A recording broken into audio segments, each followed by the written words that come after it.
사도행전의 다른 별명은 성령행전입니다.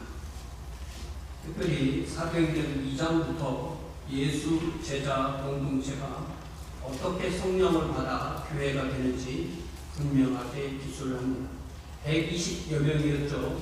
120여 명으로 구성된 그들은 지나간 최소한 길게는 3년 이상 예수를 구주와 주님으로 믿고 고백하며 따르는 제자 공동체였습니다. 주님은 복음을 완성하시고 승천하시면서 그들에게 성령을 보내주실 것을 약속하셨고, 사도행전 2장 1절부터 보니까 오순절 주일 오전에 성령께서 오셨습니다. 제가 주부에 써드린 건 2장 3절인데요. 같이 한번 읽어보겠습니다. 시작. 마치 불의 혀처럼 달라지는 것들이 그들에게 보여 각 사람 위에 하나씩 임하여 있다니. 이 말씀에서 우리가 여러 가지 주목할 내용이 있지만, 특별히 이 말씀은 성령께서 120여 명 제자들 각 사람에게 임했다는 것을 강조합니다. 하나님은 언제나 우리를 각 사람으로 대하십니다. 아무리 많은 사람이 함께 믿고 함께 성령을 받고 함께 교회를 구성해도 사실은 각 사람이 믿고 각 사람이 성령을 받는 것입니다. 이런 사실은 즉각 우리 각자에게 던지는 질문이 됩니다. 나는 정말 나 혼자, 나 개인은 정말로 내가 예수를 구주와 주님으로 믿고 고백하고 따르는가?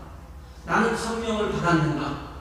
이 질문에 대한 소중한 답을 한 사람도 빠지지 않고 모두 얻는 귀한 은혜가 오늘 예배 중에 임하기를 주님의 이름으로 축원합니다.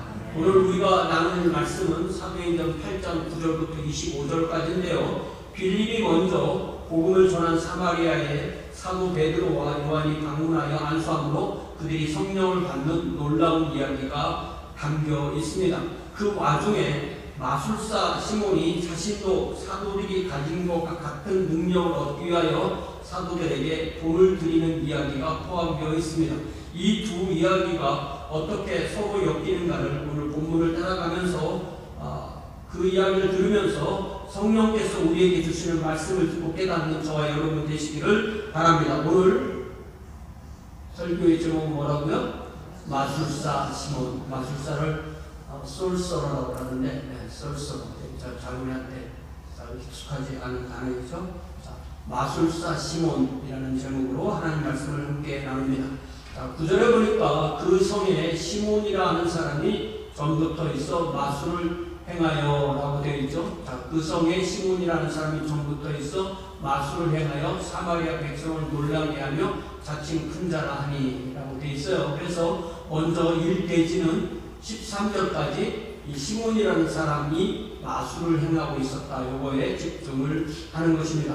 자, 우리 지난주에 우리 김전사님께서 말씀을 전하실 때 그 성에 예루살렘 인근으로 유대 지역에 큰 핍박이 있었고, 스데반에 인하여 큰 핍박이 있었고, 퍼스큐션이 있었고, 그로 인하여서 제자들이 흩어지게 되었지만, 흩어진 것은 마치 씨를 흩뿌리는 것처럼 복음이 확산하는 그런 영향을 미치게 되었고, 그 결과 사마리아에도 복음이 전해지고 그대의 사마리아에 기쁨이 넘쳤다.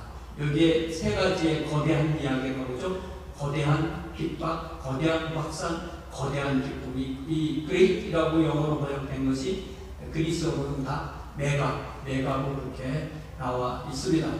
그래서 이 9절에 보니까 그렇게 사마리아에 복음이 전파되면서 또 큰 기쁨이 넘치다 보니까 거기에 어떤 한 사람이 돋보이는 사람이 있었는데, 그 사람의 이름이 시몬이고, 그러니까 시몬은 사마리아 사람이죠. 그런데 이 사람은 그 성에서 마술을 행하는 사람이었고, 그래서 사마리아 백성이 놀라게 되었고, 그리고 스스로 자랑하기를 자기는 위대한 사람이라고 그렇게 말한다고 하였습니다. 이 마술사라는 말이 영어로는 마술을 행한다라고 저렇게 번역이 되지만, 원래 이 마술사라는 말은 헬라어로도 마자로 시작돼요.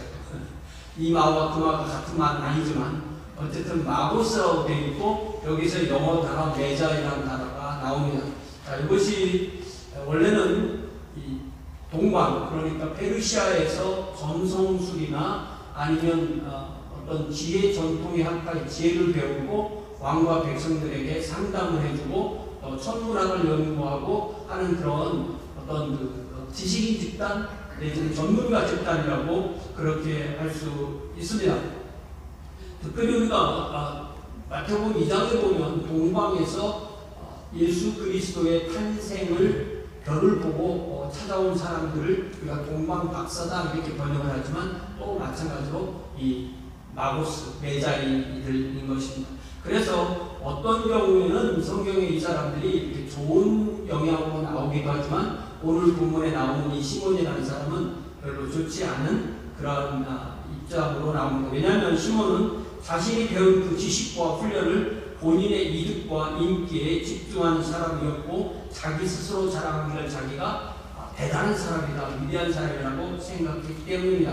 10절을 보면 좀 더 자세하게 이 사람에 대한 정보가 나오는데요. 낮은 사람부터 높은 사람까지, 그러니까 정치적으로나 또 사회적으로나 법적으로나 사마리아 사회에서 모든 사람이 그 사람을 다 따르면서 그 사람에 대해서 말하기를 이 사람은 크다 일컫는 하나님의 능력이다. The divine power known as the great power. 그러니까 여기에 파워라는 말이 두 번 들어오죠.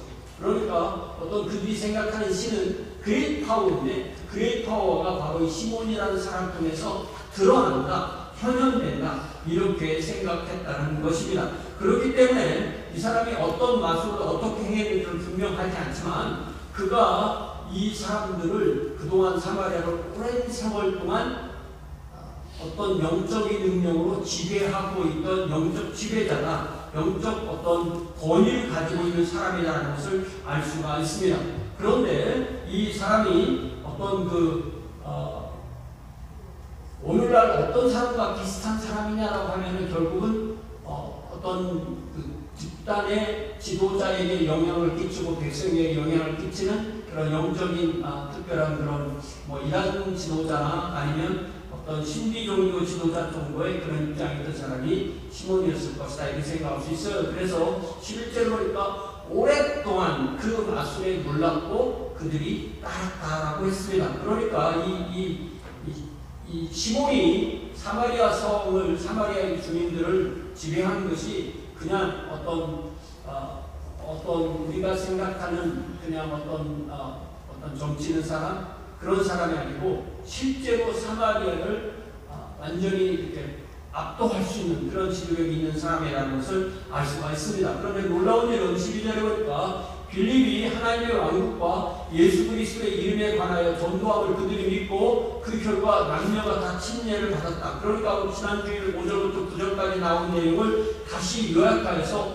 빌립이 전한 복음이라는 것이 the good news of the kingdom of God. 그러니까 good news는 두 가지로 이루어지는데 하나는 kingdom of God이고 하나는 the good news of the name of Jesus Christ. 그러니까 이 좋은 소식이 두 가지로 이루어졌다는 것. 하나는 하나님의 왕국에 관한 좋은 소식, 하나는 예수 그리스도의 이름에 대한 좋은 소식이라고 되어 있어요. 다시 말하면 예수 그리스도께서 이루신 그 복음을 믿고 하나님의 자녀가 되고 하나님의 왕국 백성이 되는 그 좋은 소식을 그들이 들었다는 얘기입니다. 그래서 사마리아에 사는 사람들이 남자 여자 할 것 없이 다 침례를 받았다. 놀라운 부흥과 놀라운 기쁨이 사마리아 성에 가득했다고 했습니다. 그런데 성경은 명확하게 13절에 보니까 자 같이 시작. 시몬도 믿고 침례를 받은 후에 전심으로 빌립을 따라다니며 그 나타나는 표적과 큰 능력을 보고 놀라니라 이렇게 되어 있습니다. 그러니까 이 시몬은 빌립에게 대적하거나 피하거나 거부하거나 하지 않았습니다. 그도 빌립이 전한 복음을 믿고 침례를 받았습니다. 그는 전적으로 빌립을 따라다니며 빌립을 통하여 나타나는 거대하고 놀라운 표적과 기사를 보고 놀랐습니다. 여기서 그는 자신이 그동안 행했던 마술이 얼마나 초라한 것인가를 분명히 깨달았을 것입니다. 그런데 잘 보면 이 시몬의 믿음이 조금 더 하나님의 왕국 예수 그리스도의 이름 쪽이 아니라 빌립을 통해 나타나는 표적과 큰 능력을 보고 놀라. 이쪽으로 더 무게중심이 가 있는 걸 볼 수가 있어요. 그래서 제가 이미 이전부터 우리가 표적이라고 말하는 것은 사인이라고 말하는 것. 사인 우리가 예를 들면 우리가 그런 예를 들었죠. 우리 교회에 찾아와서 예배 드리기 원하는 사람이 우리 교회 이 예배당 안에 들어와서 함께 예배를 드려야 되는데 교회 밖에 있는 사인보드를 보고 그 사인보드 보고 나 우리 교회 이 교회에서 예배 드려서 하고 돌아간다면 그건 아닌 거죠. 사인보드의 역할은 그것이 사람을 이 안으로 인도하는 역할을 하는 거지, 그 사인보드만 보고 거기에 서 있는 것은 사인보드의 역할이 아닌 것입니다. 그러니까 시몬도 분명히 하나님의 만국과 예수 그리스도의 이름에 대한 좋은 소식을 듣고 침례받고 빌립을 전적으로 따랐지만 그는 빌립의 메시지보다 그가 행하는 표적과 큰 능력에 압도되고 매료되고 자신의 것과 비교하면서 그런 능력을 사모했다는 사실을 알 수가 있습니다. 그는 실체가 아닌 상징을 붙들었던 것입니다.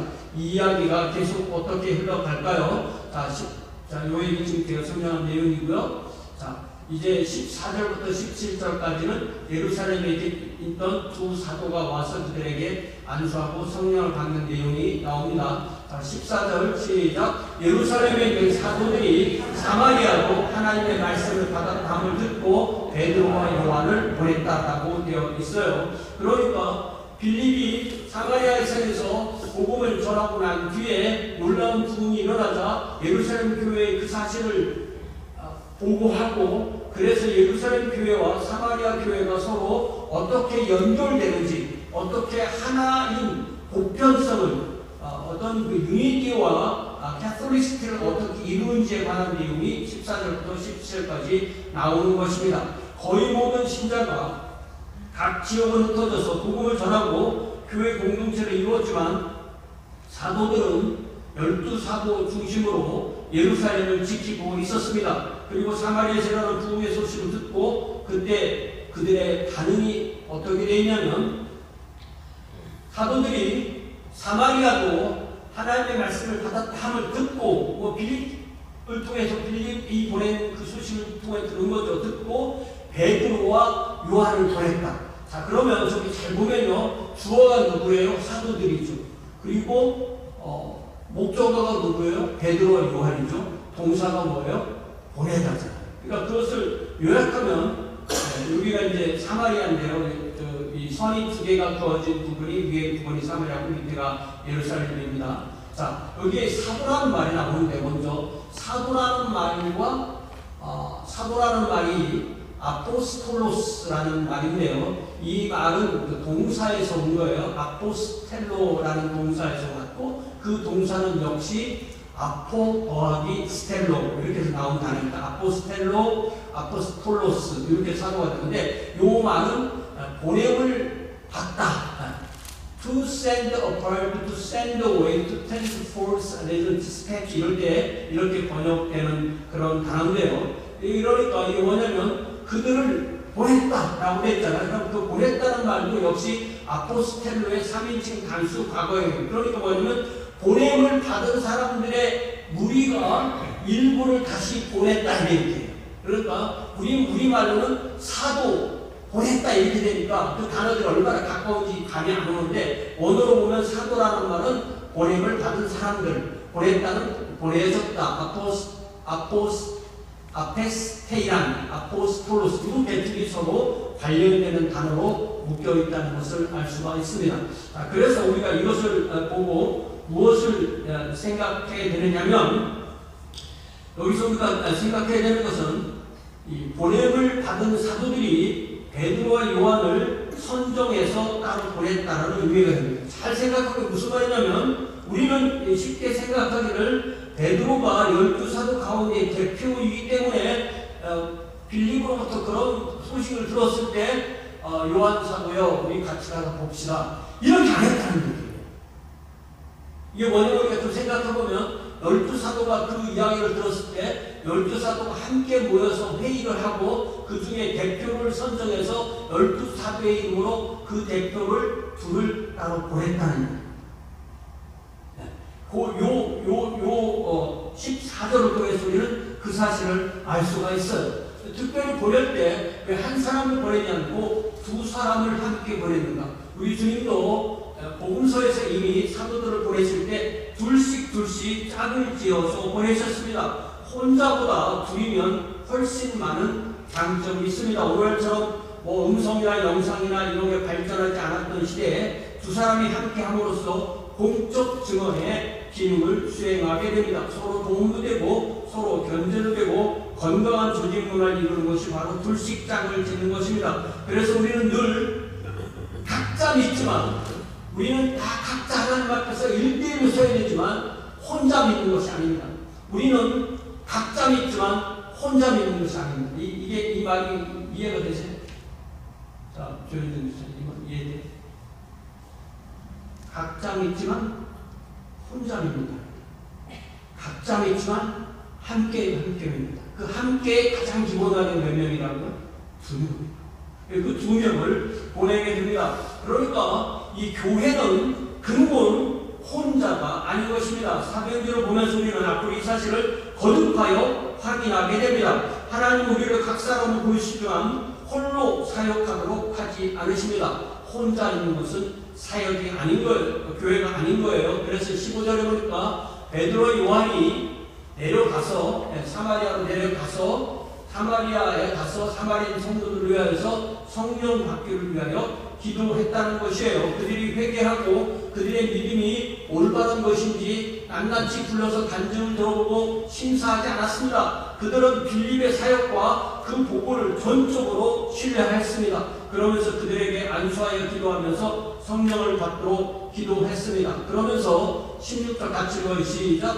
이는 아직 한 사람에게도 성령 내리신 일이 없고 오직 주 예수의 이름으로 침례만 받을 뿐이다. 이렇게 되어 있어요. 그러니까 이 사도들의 안수 기도가 무슨 의미인지 누가가 명확하게 설명하는데요. 아직 그들은 빌립이 하나님의 왕국과 예수 그리스도의 이름에 관한 복음을 듣고 그것을 전할 때 듣고 주 예수의 이름으로 침례를 받았고 빌립의 놀라운 큰 기적과 능력을 보고 큰 기쁨을 누렸지만 아직 한 사람에도 성령이 오시지 않았다는 것입니다. 그래서 17절에 보니까 이에 그 두 사도가 그들에게 안수함에 성령을 받았다고 했어요. 그러니까 베드로와 요한이 사마리아 성도들에게 손을 얹자 그들이 성령을 받았다고 분명히 기록합니다. 여기서 우리는 아주 중요한 질문, 누구나 하나님 말씀을 읽는 독자라면 여기서 분명한 질문을 해야 됩니다. 그러니까 그들이 사도들의 안수로 성령을 받기 이전에 그들이 믿었던 믿음, 그들이 누렸던 기쁨, 그들이 받았던 침례는 가짜인가?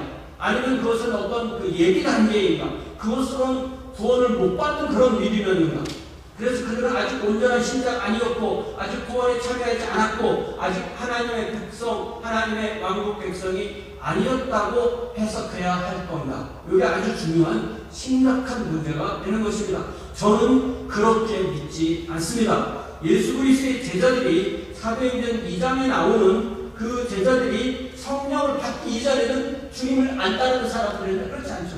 주님을 따르는 사람들이었고 주님을 믿는 사람들이었고 그들에게 우리 주님께서 가시면서 성령을 보내주신다고 약속하셨습니다. 마찬가지로 사마리아의 이 성도들도 이미 예수를 구주와 주님으로 믿고 고백하고 따르는 그리스도인이었습니다. 누가 그리스도인입니까? 그리스도인은 예수님을 자기 개인의 구주와 주님으로 믿고 고백하고 따르는 사람입니다.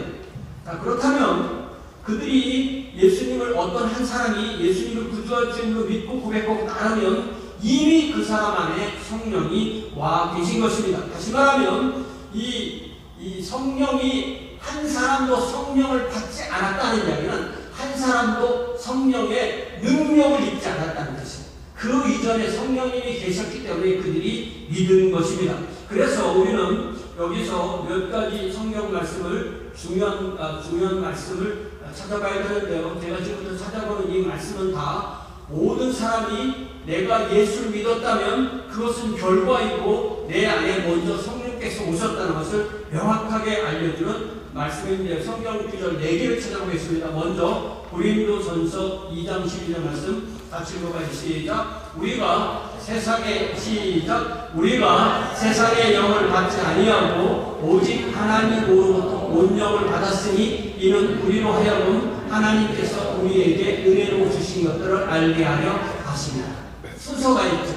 하나님의 영이 우리에게 오시고 나면 하나님이 우리에게 은혜를 주신 예수 그리스도의 복음을 듣고 회개하고 예수를 믿고 하나님의 자녀가 되는 거예요. 순서가 있는 거죠. 순서가 먼저 우리에게 성령이 오시는 것이 먼저라는 것입니다. 하나님이 우리에게 은혜를 주신 것이 바로 복음, 예수 그리스도의 이름, 하나님의 왕국이죠. 우리가 이것을 듣고 알고 믿고 고백하고 따르는 것이 바로 우리 안에 성령이 계시다는 뜻입니다. 두 번째 말씀은 고린도전서 12장 3절이에요. 비슷하지만 장이 확 다르죠. 같이 시작. 그러므로 내가 너희에게 알리노니 하나님의 영으로 말하는 자는 누구든지 예수를 저주할 자 하지 아니하고 또 성령으로 아니하고는 누구든지 예수를 주시라 할 수 없느니라. No one can say Jesus is Lord except by the Holy Spirit. 이 말을 긍정문으로 바꾸면 성령으로 아니하고는 성령으로만 예수님을 구주라고 고백할 수 있습니다. 이 말입니다. 성령에 의해서만 우리는 예수님을 구주와 주님이라고 고백할 수 있습니다. 이 말입니다. 그러니까 이미 사마리아 성도들이 예수님을 구주와 주님을 믿고 고백하고 따르고 침례를 받고 기쁨이 누리고 다 그렇게 한 거예요. 다 똑같은 말씀이 로마서 5장 5절에서 시작. 소망이 우리를 부끄럽게 하지 아니하면 우리에게 주신 성령으로 말미암아 하나님의 사랑이 우리 마음에 부흥과 됨이니. 그러니까 내가 믿어서 성령이 오시는 게 아니라 성령께서 오셨기 때문에 내가 믿게 하신다는 말씀을 우리는 분명히 그렇게 알 수 있습니다. 로마서 8장 9절 말씀 있는데 같이 시작. 만일 너희 속에 하나님의 영이 거하시면 너희가 육신에 있지 아니하고 영에 있나니 누구든지 그리스도의 영이 없으면 그리스도의 사람이 아니냐. 그러니까 여기 보면은 영에 있다니 하는 저 두 번째 줄의 말씀이 성령에 있다는 말이고요. 스피릿을 대문자로 썼죠. 성령에 있고 성령은 곧 하나님의 영이고 하나님의 영은 곧 그리스도의 영이고 하나님의 영, 그리스도의 영, 성령이 계신 그 사람만 그리스도의 사람이다. 그러니까 사마리아의 성도들은 그렇게 이미 그리스도의 사람들이 되었다는 것입니다. 말씀 한 것도 더 오겠어요. 이 고린도 후서 13장 5절 말씀이 그래서 이제 이해가 되는 것 같이 읽어봐요. 시작. 너희는 믿음 안에 있는가? 너희 자신을 시험하고 너희 자신을 확증하라. 예수 그리스도께서 너희 안에 계신 줄을 너희가 스스로 알지 못하느냐? 그렇지 않으면 너희는 버림을 받은 자니라. 자, 그러면 우리 마음에 예수께서 계시다는 것을 우리는 어떻게 알 수 있죠? 자, 다시 물어볼게요. 우리가 우리 믿음을 확증해야 되는데, 우리 시험하고 확증해야 되는데, 우리의 믿음이 바른지 확증하려면 예수 그리스도가 우리 안에 계신 줄을 우리가 알아야 돼요. 알지 못하면 버림을 받았다고 했어요. 그러면 우리가 예수님이 우리 안에 계시다는 것을 어떻게 알아요? 예수님이 계시다는 것은 성령님이 계시다는 거고, 성령님이 계시다는 걸 어떻게 한다고요? 내가 어떻게 고백하는지 보고 하는 거예요. 내가 고백할 때 예수님은 나의 주님이십니다라고 고백하는 그 사람은 그 사람 안에 성령이 계시는 것이고, 그렇지 않은 사람들은 예수님을 자신과 연관시키지 못해서 연관시켜서 고백하는 거예요. 그러니까 핵심이 뭐냐면 나의. 예수님은 주님이신다라는 고백이 아니라 예수님은 나의 주님이시다라고 내가 나와 연결시켜서 주관적으로 나와 관련돼서 예수님을 고백하는 그 사람 안에 예수께서 계시다는 것입니다. 그러니까 오늘 우리의 본문으로 돌아와 생각해보면 사마리아 성도들에게 예루살렘 교회에서 파송한 베드로와 요한이 그들에게 안수함으로 그들이 성령을 받은 것을 그렇다면 무엇을 의미하는가요? 그것은 가장 중요한 것은 그들이 예루살렘 교회와 같은 교회, 예루살렘 교회와 사마리아 교회가 서로 다른 교회가 아니고 같은 교회이고 하나의 교회이고 동일한 교회이고 동등한 교회가 되었다는 뜻입니다. 유대인과 사마리아인 사이에 그 거대한 민족적, 종교적, 문화적 장벽이 예수 그리스도와 그분의 복음 안에서 완전히 무너졌음을 의미합니다. 지역과 인종은 달라도 그들은 근본 하나의 교회라는 것입니다. 이것을 교회의 보편성, 캐톨리시티라고 그렇게 말합니다. 보편성이라는 말, 어떤 유니버설리티 내지는 캐톨리시티라고 말하는 이 보편성이라는 말은 예수 그리스도의 복음은 어느 시대나 어느 지역이나 어느 인종이나 어느 문화나 어느 성별의 차이가 없고 다 예수를 믿으면 모든 교회는 하나라는 의미입니다. 어떤 차이도 없다는 것입니다. 그 차이가 없다고 말하는 것이 아니라 그 차이에도 불구하고 하나라는 뜻이에요. 그러니까 예수님을 믿으면 남자와 여자가 하나라고 해서 남자도 아니고 여자도 아닌 사람이 된다는 게 아니라, 그죠? 나는 아직도 남자고 너는 아직도 여자예요. 그러나 남자와 여자가 예수 안에서 동등하다. 하나의 공동체를 이룬다. 그러니까 유대인과 사마리아인이 그 전에는 완전히 서로 원수처럼 서로 사람으로 인정하지 않을 정도로 했었지만 예수 안에서 하나가 되었다는 것입니다. 그렇기 때문에 다양성을 무시하는 게 아니라 다양성을 인정하지만 근본 우리는 하나라는 통일성을 누린다는 것입니다. 더 나아가서 베드로와 요한이 사마리아 교회에 안수하여 그들이 성령을 받은 것은 그들에게 이미 성령이 오셔서 그들이 예수님을 믿었다는 것을 그들 안에 성령님이 계시고 그래서 그들에게 성령의 능력이 드러나도록 그렇게 베드로와 요한이 안수를 했다는 말이에요. 이 이야기가 2장에 한번 나오고 8장에 한번 나오고 이제 10장에도 똑같은 얘기가 나오고 19장에도 또 나옵니다. 이 이야기는 뭐냐면 이 복음이 처음 전파되는 곳마다 성령님께서 그들에게 믿게 하시고 그 다음에 성령의 능력이 나타나는 것이 나옵니다. 그렇기 때문에 우리가 이 말씀을 읽고 오늘 이 본문을 읽고 주님 저에게도 베드로와 요한이 안수한 것처럼 그렇게 안수해서 성령의 능력이 저에게 임하기를 바랍니다라고 사모하고 기도하는 것은 당연한 거고 우리가 그 성령의 그 능력으로 그 은사로 살아야 되는 거예요. 그렇지만 그들이 이미 성령의 함께 하심으로 믿었다는 사실을 우리가 부인할 수가 없게 되는 것입니다. 그래서 우리는 보통 우리가 많은 설교자들이 이 본문을 가지고 세컨 블레싱이라고 말하거든요. 틀린 말은 아니에요. 세컨 블레싱. 그러나 세컨 블레싱으로 끝나는 게 아니라 세 번째, 네 번째, 다섯 번째 우리 평생 하나님 성령님의 블레싱 안에 살아야 하기 때문에 우리는 성령의 임재와 능력을 간절히 사모해야 된다고 저는 이 본문을 그렇게 이해합니다. 이제 세 번째, 오늘 본문의 세 번째 18절부터 25절까지 특별히 베드로가 시몬에게 네가 하나님의 성분을 돈 주고 살 줄로 생각하였니? 라고 말하는 그 본문을 보겠어요. 18절을 보니까 시몬이 사도들의 안수로 성령 받는 것을 보고 돈을 드렸다라고 해요. 자, 그러니까 시몬의 이야기가 어떻게 흘러가는지 이 본문 18절부터 25절까지 쭉 따라가 보면 시몬이 베드로와 요한이 사마리아 신자들에게 안수해서 성령을 받는 걸 보고 눈이 확 띄인 거예요. 그는 이전에도 빌립을 통하여 일어나는 여러 가지 기사와 큰 능력에 크게 매료되고 부러워하고 그런 능력을 사모했습니다. 시몬은 예루살렘 교회에서 파송되어서 사마리아를 방문한 사도 베드로, 사도 요한의 권위를 분명히 감지했습니다.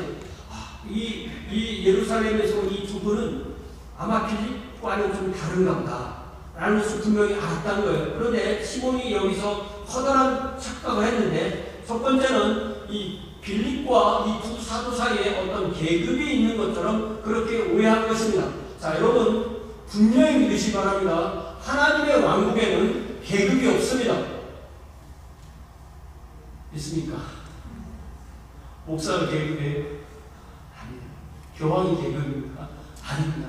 이 계급제도는 인간이 만든 거예요. 계급은 없습니다. 제가 하늘나라에 가면 우리 아버지도 하나님한테 아버지라고 하고 제 아들도 하나님의 아버지라고 하고 나는 아버지에게 형제라고 하고 나는 내 아들의 형제라고 하는 거예요. 그러니까 하나님의 왕국에는 계급이 없습니다. 하나님의 왕국에는 은사에 따른 직분이 있고 직분에 따른 사역이 있고 그에 따른 질서가 있는 것이지 계급이 없습니다. 남편과 아내가 계급의 차이가 아니고 질서의 차이고 역할의 차이가 되는 것입니다. 시몬은 그것에 대한 오해를 한 것이고요. 두 번째, 그는 어떤 그 성령의 능력을 어떻게 생각했냐면 이 사유화할 수 있는 거라 생각했어요.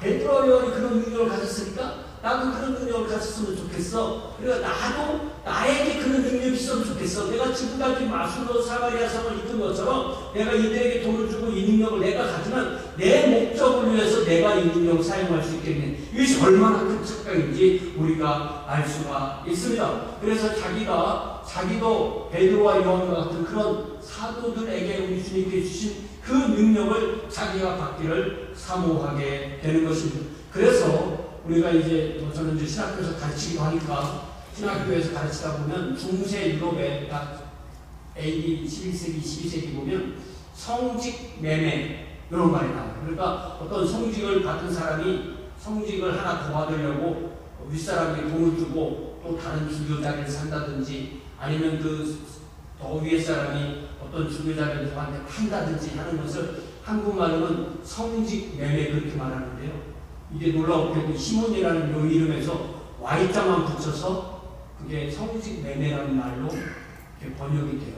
그래서 이게 원래 라틴어로는 시몬이야 이렇게 했던 것이 고대 프랑스어에서 시몬이 이렇게 됐다가 중세 영어에서 다시 시몬이 됐다가 현대 영어로 와서 이 시몬을 우리가 시몬이라고 하잖아요. 사이먼이라고 하잖아요. 그러니까 사이먼에서 Y 붙여서 사이먼이 이렇게 되는 게 성직 매매란 말이에요. 그러니까 이 마술사 시몬에 대한 이 어떤 그 느낌이 돈을 주고 하나님의 능력을 사용했다 이 부분에 강조해서 이 말을 하는 거예요. 그런데 우리는 과연 이 시몬이라는 사람이 여기서 끝났는가? 이 말씀으로 이렇게 하나님의 말씀을 돈을 주고 사려는 것에서 끝났는가라는 것을 생각해 봐야 되고요.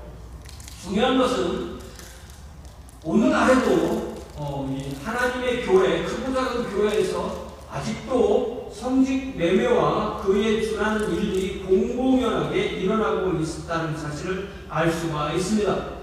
그들의 가장 큰 오류는 하나님의 은혜를 마치 돈으로 거래가 가능한 상품처럼 취급하는 천박함에 있는 것입니다. 저도 뭐 이제 많은 경험이 있을 거 아니에요. 그래서 제가 경험했던 것 중에 아주 가장 부끄러운 경험.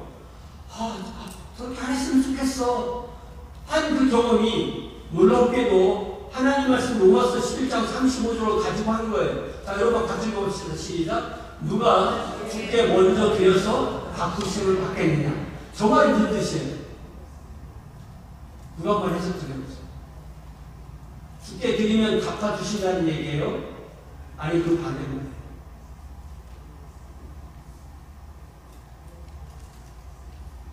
이게 설의법 이렇게 말하는 고수사법이에요.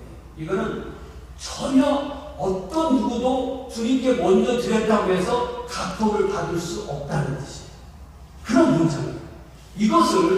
이것을 앞에서 목사나 부흥사가 성도들에게 여러분이 먼저 주님께 여러분이 평생 한 번도 생각해보지 못한 그 금액을 일생을 다 합해서 이걸 한꺼번에 그 돈을 빌려서 집을 담보 잡고 돈을 빌려서 이 헌금을 하고 그 다음에 평생 갚으심을 받으세요라고 설교를 하면 그건 성직 매매의 또 하나의 일종이라.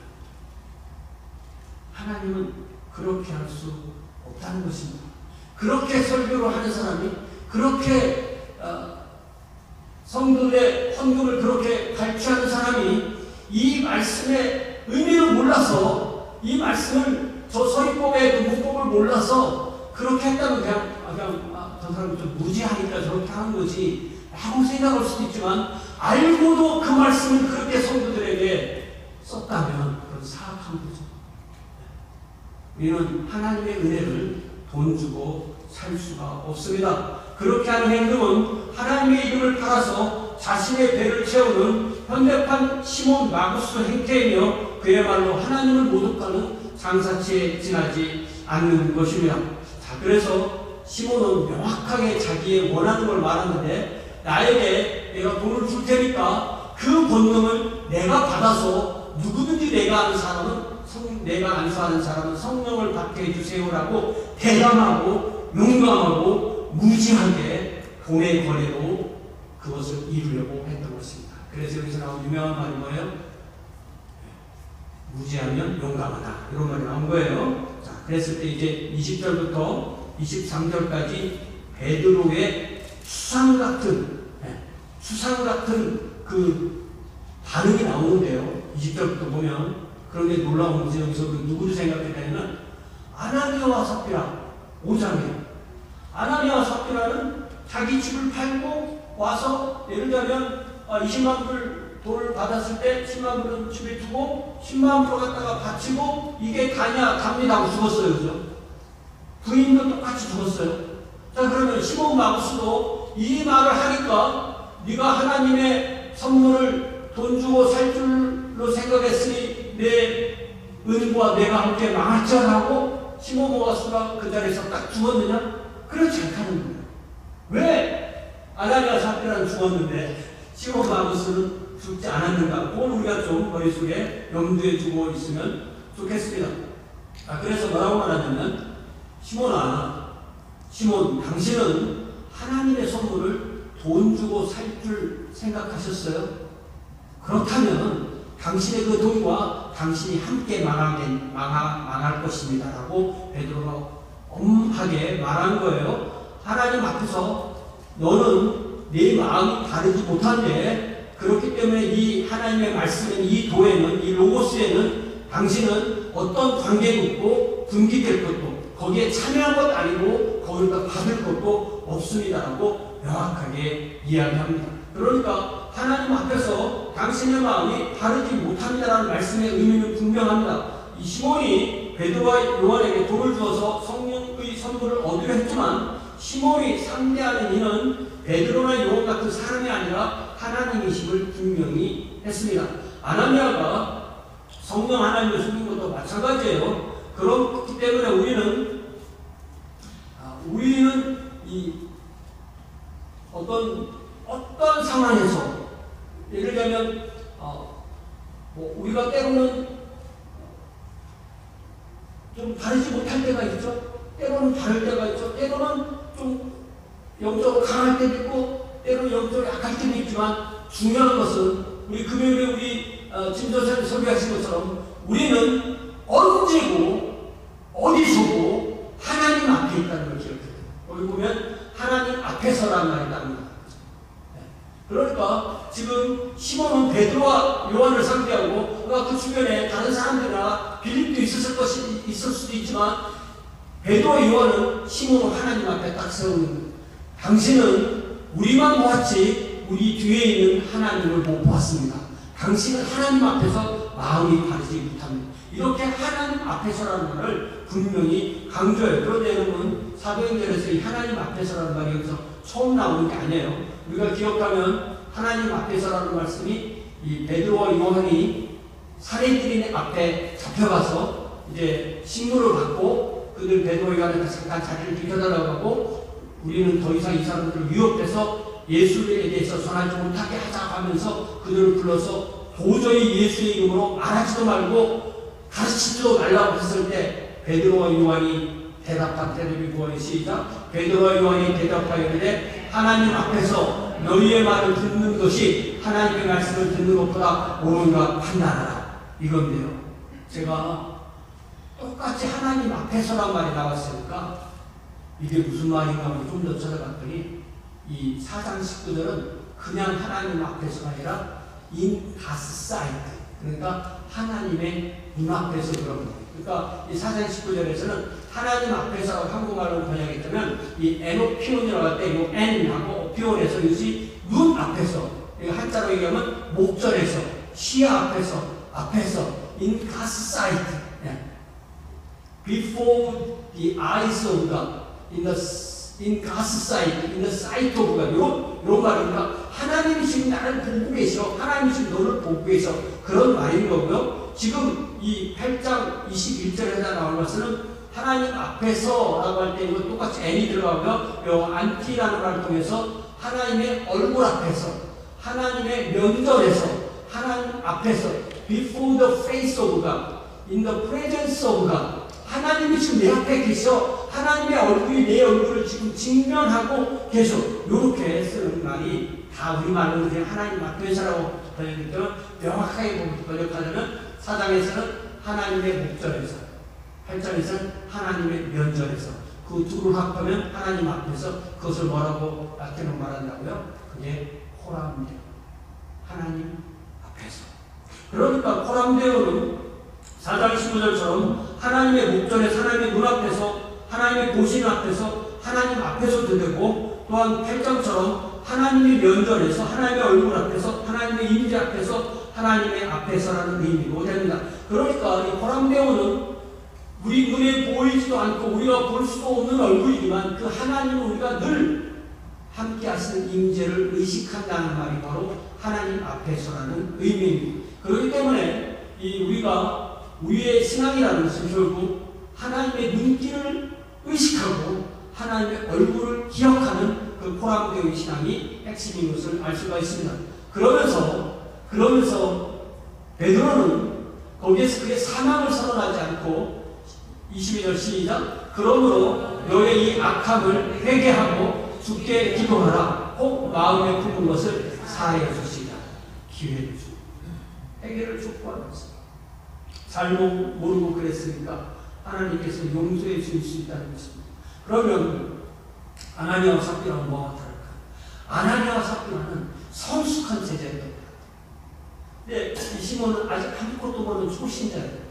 그렇게 좀 생각해 볼 수가 있습니다. 그러면서 13절에 베드로가 뭐라고 말하냐면 너는 악독이 가득하고 불의의 메인과 되었다. 지금까지 살아온 것이 평생을 마술사로 훈련받고 그렇게 살았기 때문에 그 능력을 가지고 마술을 했던 것처럼 하나님의 성령으로 마술을 더해서 이 사람들을 그렇게 지배하려고 했던 그것이 근본적으로 잘못되었다고 그렇게 선포하는 것입니다. 그의 인격과 삶이 불의에 붙들려 있다고 명확하게 지적합니다. 그랬을 때 시몬의 반응이 25절에 나와요. 24절에 나와요. 같이 시작. 시몬이 대답하여 이르되 나를 위하여 주께 기도하여 말한 것이 하나도 내게 임하지 않게 하소서 하였다. 그러니까 시몬은 즉각 회개하는 것으로 보입니다. 나를 위하여 주께 기도하여 말한 것이 내게 하나도 임하지 않게 하소서. 그러니까 그는 아마 베드로와 요한이 가지고 있던 그 성령의 능력 가지고 돈을 주고 사기를 사모하지 않았습니다. 그 돈과 함께 멸망하는 것도 그에게 임하지 않기를 분명하게 간청했습니다. 저는 그래서 시몬이 베드로의 말씀을 듣고 이 시점에서 그 마음에 돌아서서 용서받고 바른 길로 들어섰다고 이 본문을 이해합니다. 그러니까 우리가 저를 보세요. 우리가 어떤 우리의 삶의 어느 순간에서 우리가 이쪽으로 가면 생명이고 이쪽으로 가면 죽음인데 그 달리는 그 터닝 포인트, 이 터닝 포인트를 전환점을 또 변곡점이라고 해요. 변곡점. 그래서 우리의 삶에 보면 그런 순간이 있는 거예요. 그 순간에 어떻게 결정하느냐에 의해서 우리가 생명길로 갈 수도 있고 그 시간에 회개하지 않았기 때문에 그 시간에 사망의 길로 갈 수도 있습니다. 우리 삶에는 이렇게 중대한 변곡점이 있습니다. 어떤 기로에 서서 어떤 길로 발걸음을 내디는가에 의해서 삶이 180도 달라지는 그 지점이 바로 변곡점입니다. 만약에 시몬이 여기서 회개하지 않았다면 어떻게 되었을까요? 우리도 우리의 생애 가운데 복음을 들었을 때 우리가 회개하지 않았다면, 우리가 예수를 믿지 않았다면 어떻게 되었을까요? 사실은 생각해보면 우리의 매일의 삶은 이 변곡점의 연속이고 매일의 삶에서 우리는 주님의 말씀을 듣고 주님께 우리 자신을 돌려놓아야 됩니다. 우리가 잘 아는 찬송가 어메이징 그레이스에서도 영어 가사를 보면 내가 처음 예수님을 믿은 그 시간이 참으로 나에게 소중하다라고 그렇게 찬양하죠. 이제 25절에 보니까 두 사도가 주의 말씀을 증언해서 말한 후에 돌아갈 때는, 올 때는 사마리아로 직접 왔지만 돌아갈 때는 여러 마을을 거치면서 복음을 전했다고 하였습니다. 그래서 사도행전 2장 8절 말씀이 이제 사마리아까지 임하게 된 것을 알게 되었던 거예요. 이제 말씀을 마치면서 우리 같이 마태복음 7장 23절 같이 읽어보세요. 시작. 그때 내가 그들에게 밝히 말하되 내가 너희를 도무지 알지 못하니 불법을 행하는 자들아 내게서 떠나가라 하리라. 무슨 말씀이에요? 이 마태복음 7장 23절은 우리가 지금 여기서 읽는 말씀이지만 이 말씀이 실제로 이루어진 현장은 주님의 마지막 심판날에 이루어지는 거예요. 시몬은 자기가 돈을 들고 하나님의 성령의 은사를 살려고 했을 때 그때 회개할 기회를 얻었지만 이 사람들은 자기 일생 동안에 엄청난 퍼포먼스가 이루어졌기 때문에 심판의 그 현장에 가서야 이 말을 들었던 거예요. 그러니까 우리가 더 이상 돌이킬 수 없는 그때 저 말씀을 듣는 것이 아니라 오늘 이 자리에서 이 말씀을 마태복음 7장 23절을 사도행전 8장 말씀과 연결해서 내가 무엇인가 잘못한 것이 있다면 그 변곡하면서 하나님의 말씀으로 회개하고 하나님의 용서를 구하고 하나님 앞에 바로 서는 것이 우리의 살 길이라는 사실을 우리가 분명히 알게 됩니다. 이 시간에 우리가 주님 앞에 다 함께 자기 목소리로 기도할 때 내가 정말 주님의 이름을 사용해서 이렇게 나의 사용을 채우려고 했던 그런 사이먼이 같은 그런 행동을 하지 않았는지 우리 마음속에 혹시 잘못된 동기가 있다면 찾아 회개하고 하나님을 조작하고자 했던 마음이 있었다면 회개하고 주님의 용서를 구하는 기도를 드리시기 바랍니다. 다 함께 소리내어 기도하시기 바랍니다.